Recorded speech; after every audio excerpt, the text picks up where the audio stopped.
ഇത് മഞ്ഞപ്പുറ മാസ് മോട്ടോഴ്സിനായിരുന്നു നമ്മുടെ Honda twister വണ്ടി. നമ്മളത് വർക്കിന് വേണ്ടിയിട്ടുണ്ട്. ഇതിൻ്റെ കംപ്ലയിൻറ്റ്സ് പറഞ്ഞു കഴിഞ്ഞാൽ വീലിടുമ്പോൾ ഒരു സൗണ്ട് വേരിയേഷൻ, അതുപോലെ എഞ്ചിൻ ഓയിൽ ചെക്ക് ചെയ്യുക, ആവശ്യമുണ്ടെങ്കിൽ മാറ്റുക, അതുപോലെ സ്പീഡോമീറ്റർ ചെക്ക് ചെയ്യുക, ഇതൊക്കെയാണ് അതിൻ്റെ കംപ്ലയിൻറ്റ് പറയുന്നത്. നമുക്ക് എഞ്ചിൻ ഓയിൽ ചെക്ക് ചെയ്ത് നോക്കുമ്പോൾ എഞ്ചിൻ ഓയിൽ മാറ്റാറായി കിട്ടും. എഞ്ചിൻ ഓയിൽ അപ്പോൾ മാറ്റാൻ വേണ്ടി ഏൽപ്പിച്ചിട്ടുണ്ട്, എഞ്ചിൻ ഓയിൽ മാറ്റുന്നുണ്ട്.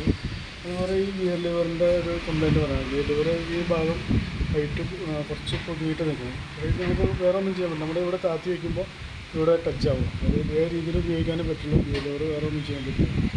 നമുക്ക് സ്പീഡോമീറ്ററിൻ്റെ ഒരു കംപ്ലയിൻറ്റ് പറഞ്ഞാൽ അത് മീറ്റർ മെക്കാനിസത്തിൻ്റെ കംപ്ലയിൻ്റാണ്. നിലയിൽ വേറെ ഒന്നും ചെയ്യാനൊന്നും പറ്റില്ല. മെക്കാനിസം മാറ്റിക്കഴിഞ്ഞാൽ ക്ലിയർ ആവും.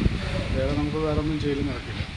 പിന്നെ ഗിയറിടുമ്പോൾ ഒരു സൗണ്ട് വേരിയേഷൻ കാണിച്ചത് നമുക്ക് ബാക്ക് വീലിൻ്റെ ഈ ഡാമ്പറിന് അത്യാവശ്യം നല്ല രീതിയിൽ പ്രയോഗിക്കാൻ കഴിയും. അപ്പോൾ നമുക്ക് ഈ വീൽ ഡാമ്പറൊന്ന് മാറ്റിയിടണം. അതുപോലെ തന്നെ നമുക്ക് എഞ്ചിൻ ഭാഗത്തുള്ള ബോൾട്ടുകളൊക്കെ അത്യാവശ്യം നല്ല രീതിയിൽ ലൂസായി, ഈ ബോൾട്ടുകൾ അത്യാവശ്യം നല്ല രീതിയിൽ ലൂസായി കിടക്കാറുണ്ട്. അപ്പോൾ അതൊക്കെ ഒന്ന് ടൈറ്റ് ചെയ്തിട്ട് വേണം ക്ലിയർ ചെയ്യാം. അല്ലാതെ നിലയിൽ വേറെ കുഴപ്പമൊന്നും കാണിക്കുന്നില്ല. ഓക്കെ, അതുപോലെ നമ്മളതിൻ്റെ ബ്രേക്കും കൂടി ഒക്കെ ഒന്ന് അയച്ച് ക്ലീൻ ചെയ്യുന്നുണ്ട്. വീൽ അയച്ച് കഴിഞ്ഞപ്പോൾ നമ്മൾ ആ ബ്രേക്കും കൂടി ബ്രേക്ക് ക്യാമൊക്കെ ഒന്ന് അയച്ച് ക്ലീൻ ചെയ്ത് റീസെറ്റ് ആക്കുന്നുണ്ട് കേട്ടോ. ഓക്കെ, അപ്പോൾ അത്രയും ചെയ്ത് തരുന്നതിനുള്ള ഒരു എസ്റ്റിമേറ്റ് കൂടി പറയാം. നോക്കിയിട്ടൊന്ന് റിപ്ലൈ ചെയ്താൽ മതി. ഓക്കെ.